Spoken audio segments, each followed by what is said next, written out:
নমস্কার বন্ধুরা, অপর্ণা কুকিং চ্যানেলে আপনাদের সকলকে স্বাগত জানাই। আজকে আমি মাছের ডিম দিয়ে একটা নতুন ধরনের রেসিপি বানাবো, মাছের ডিমের বল। আসুন কিভাবে মাছের ডিমের বলটা আমি বানাই আপনারা দেখতে থাকুন। এখানে আমি কি নিয়েছি আপনাদের বলে দিচ্ছি। এখানে নিয়েছি বাটিতে টমেটো পিউরি দুটো, মাছের ডিম সেদ্ধ করে নিয়েছিলাম নুন হলুদ দিয়ে, নিয়েছি টমেটো, আলু, পেঁয়াজ, সর্ষে তেল, আদা বাটা, হলুদের গুঁড়ি, দুটো তেজপাতা, রসুন বাটা, কিছু পেঁয়াজ কুচানো বড় করে, কিছু ছোট করে কুচানো, লঙ্কার গুঁড়ি, নুন, জিরের গুঁড়ো, ময়দা, ধনের গুঁড়ো, কিছু গোটা জিরে, লাল কাশ্মীরি মির্চি আর গরম মশলার প্যাকেট। এই আমি সব নিয়ে নিলাম। এইবার আমি শুরু করব, আপনারা দেখতে থাকুন। আমার কিচেনটা সাজানো কেমন লাগলো আপনারা কমেন্টের মাধ্যমে আপনারা জানাবেন। এবারে আলুগুলো আমি সব ছুলে নেব। একটা পিলারের সাহায্যে আলুগুলো আমি সব ছাড়িয়ে নিচ্ছি। সব আলু আমার ছাড়ানো হয়ে গেছে। এখন আমি কি করি আপনারা দেখুন। আলুর সামনের দিকটা একদিকটা অল্প করে আমি একটু কেটে নিলাম। এইবার একটা পিলারের সাহায্যে এই রকমভাবে আলুর ভেতর থেকে গোল গোল করে ঘুরিয়ে ঘুরিয়ে আমি আলুগুলো সব বের করে নিয়ে একটা সুন্দর বলের মতন তৈরি করব। আপনারা চাইলে ছুরি দিয়েও করতে পারেন, চামচ দিয়েও করতে পারেন।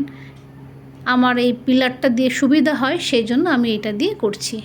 দেখুন সুন্দরভাবে আস্তে আস্তে আমি এটা খুব ঘুরিয়ে ঘুরিয়ে সুন্দরভাবে করছি।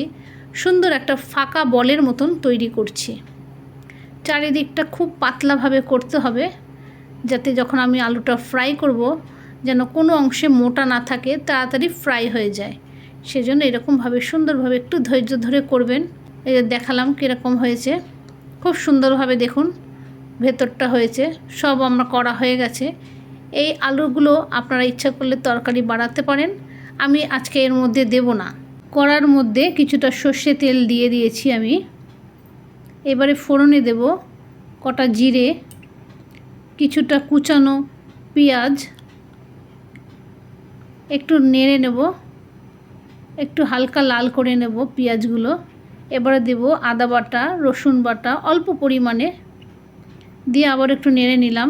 এবারে দিব লাল লঙ্কার গুঁড়ো, হলুদের গুঁড়ো, জিরের গুঁড়ো, ধনের গুঁড়ো দিয়ে ভালো করে মশলাটাকে আমি কষে নেব। অল্প অল্প জল দিয়ে মশলাটা কষতে হবে। সুন্দর করে মশলাটা আমি কষে নিয়েছি, তেল ছেড়ে গেছে। এইবারে সেদ্ধ করে রাখা মাছের ডিমটা আমি দিয়ে দেব। মশলার মধ্যে দিয়ে মাছের ডিমটা খুব সুন্দর করে আমি আবারও একটু নেড়ে নিচ্ছি।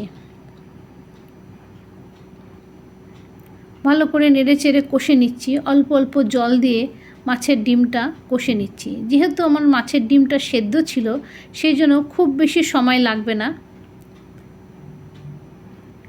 এখন আমি কিছুটা ধনে পাতা নিয়েছি, ছোট ছোট করে কুচি করে নিচ্ছি। খুব ঝিরিঝিরি করে ধনে পাতাটা আমি কুচি করে নিলাম।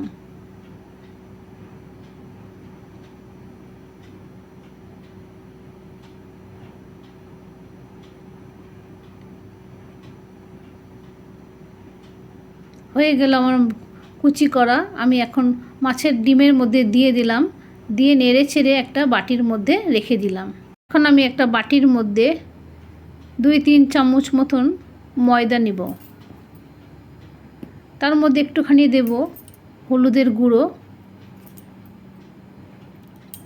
একটুখানি দেব নুন, তারপরে দেব অল্প জল।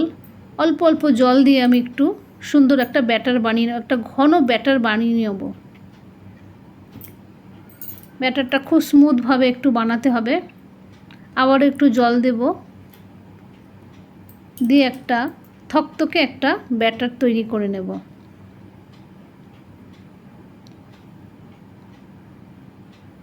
তৈরি হয়ে গেল আমার একটা ঘন ব্যাটার। এখন আমি এই যে আলু দেখালাম, এই আলুর ভেতরে একটা ছোট চামচ দিয়ে এই মাছের ডিমের পুরটা আমি সুন্দর করে চেপে চেপে ঢুকিয়ে দিলাম। এইরকমভাবে একটু চেপে চেপে ওর ভিতরে ঢুকিয়ে দিচ্ছি।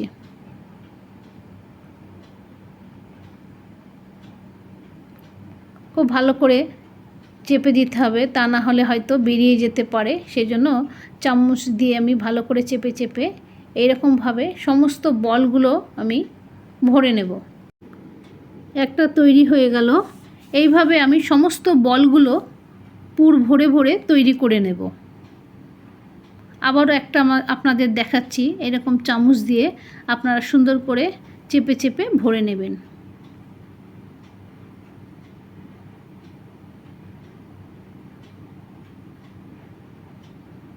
হয়ে গেল আমার সমস্ত ভরা।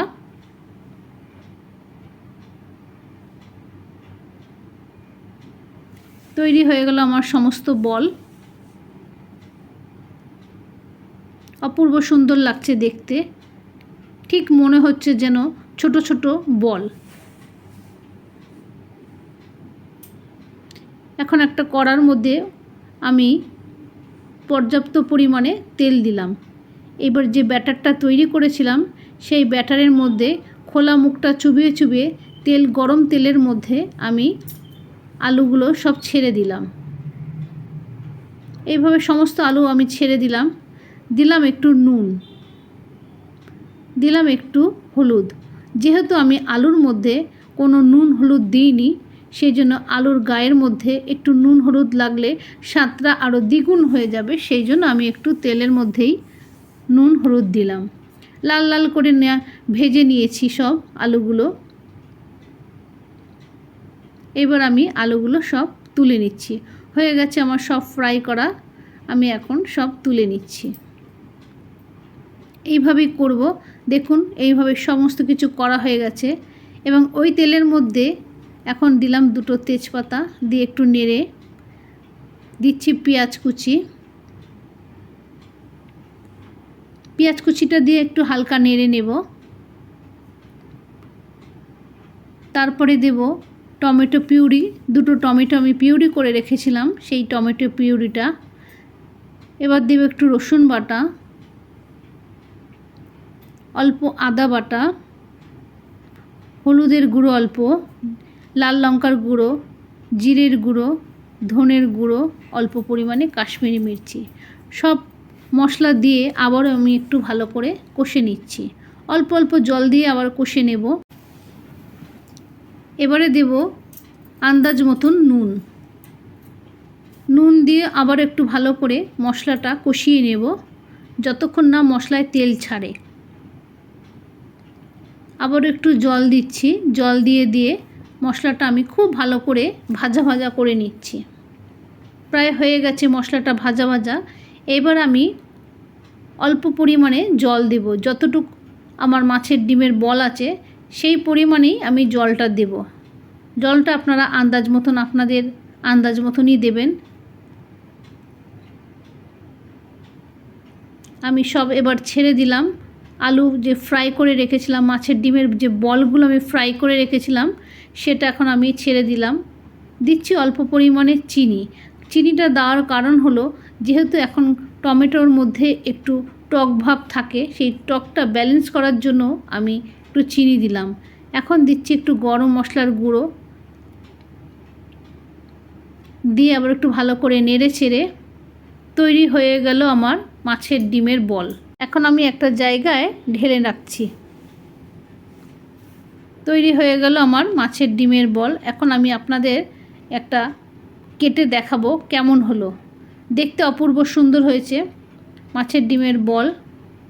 গ্রেভিটাও সুন্দর কালার এসেছে। আপনারা এইভাবে বানিয়ে বানিয়ে খাবেন। যারা মাছের ডিম ভালোবাসে না, কিন্তু এইভাবে করে দেবেন, খুবই ভালো লাগবে তাদের খেতে। দারুণ একটা স্বাদের রেসিপি বানালাম। আপনারা বাড়িতে বানিয়ে খাবেন, আর খেয়ে কেমন লাগলো আমাকে কমেন্টের মাধ্যমে জানাবেন। ভিডিওটা ভালো লাগলে অবশ্যই আপনারা একটা লাইক দেবেন। আমি এখন একটা কেটে দেখাচ্ছি। এটা আপনারা ভাত, রুটি, পরোটা এইসবের সাথেও খেতে পারেন। একটা কেটে দেখাচ্ছি আপনাদের, দেখুন অসাধারণ সুন্দর হয়েছে। এমনকি ভেতরটাও খুব সুন্দরভাবে আলুটা সেদ্ধ হয়ে গেছে। তৈরি হয়ে গেল মাছের ডিমের